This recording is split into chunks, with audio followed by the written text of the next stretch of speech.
Сайн бацгаана уу? Роза байна. Та бүхэнд өнөөдөр мэдээг хүргэе. За хүмүүсийн дунд тийм ээ хүнсийн нэмэлт бүтээгдэхүүн, амин дэмийн тухай тийм олон таамаглал, төөрөгдөл, зохиомжтой яриа нэлээд их байдаг. За хамгийн түгээмэл тархсан тийм төөрөгдлийн тухай та бүхэндээ хуваалцъя. За нэгдүгээрт нөх юм бол одоо хоол хүнсэндээ олон төрлийн жимс хүнсийн ногоо хэрэглэдэг. Тийм учраас хүнсийн нэмэлт бүтээгдэхүүн авах шаардлагагүй гэж зарим нэг нь үздэг байна. Энэ бол үндэслэлтэй хэдий ч бас зарим нэг талаараа дутагдaltaйгаа яагаад гэх юм бол орчин үед одоо жимс ногоон дагуулгах дээр амин дэмэрчсэн агуулгын бай нэлээд их буурсан байт юм а гэдгийг одоо хоос судлалын олон мэрэгчлүүд маань хэлж байгаа. За энэ шалтгаан гэх юм бол одоо хөрсний үржил шим шавхацсан тийм ээ хөрсний үржил шим шавхацсан одоо ургамал тий ургамлыг тэр хорцон шавжнаас хамгаалсан химийн бодис хэрэглэдэг. За мөн хадгалалт хөлдөөлт дулаан боловсруулалт эдгээр маань бүтээгдэхүүний тэжээлийн чанарыг бол нэлээд их муудаж байд юм аа. Тийм учраас бид нар өдөр тутамдаа хүнсийн нэмэлт бүтээгдэхүүн зайлшгүй авчих шаардлагатай юм аа. За хоёрдугаарт нөх юм бол одоо бие махбодын зайлшгүй авчих шаардлагатай амин дэм эрсцээ авахгүй байгаа ч гэсэн одоо бие маань ингээ эрүүл зүгээр л байна. Заавал авчих шаардлагагүй гэж зарим нэг хүмүүс үздэг байна. Энэ болохоор зэрэг одоо тэр бие махбод байна тийм ээ амин дэм эрсцийн дутагдлын одоо тэр шинжүүд маань нэлээд хожуу яригдах асуудал байдгийг нэлээд хожуу яригдана.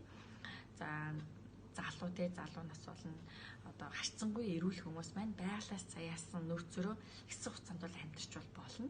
Энэ жишээ нь бол бие махбод манд кальц, магний зэрэг юм эрсцүүд дутагдлаа гэж бодоход өөрийн ясны эдээсээ бол авдаг. За шинэ уураг нийлэгчлэлтэн шаардлагатай дараа амин хүчит дутагдахад өөрийн уургасаа хэрэгэлдэг.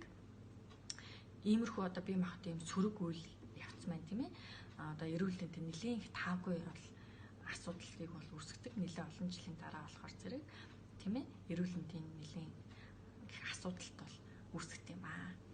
За гуравдугаарт нь бол одоо хүнсийн нэмэлт бүтээгдэхүүнийг маань зөвхөн өвлөл одоо идэх хэрэгтэй гэж үздэг байна. Харамсалтай нь зуны улиралт ч гэсэн одоо амин дэм эрсцийн одоо тэр жимс хүнсийн ногоонд байна амин дэм эрсцийн агуулмжаа байх ёстой хэмжээндээ бага байд юм аа.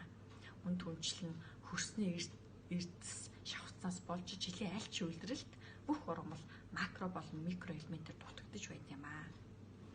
За дараагийнх нь юм бол одоо хүнсийн нэмэлт бүтээгдэхүүн маань тийм ээ байгалийн бүтээгдэхүүн бус би шингэдэггүй гэж үздэг байна. Энэ нь бол харин ч бол эсэргээрээ хүнсийн нэмэлт бүтээгдэхүүн маань ач тустай бодисыг бие махбодод шингээж болох тэрл хэлбэрээр нь агуулсан байт юм аа.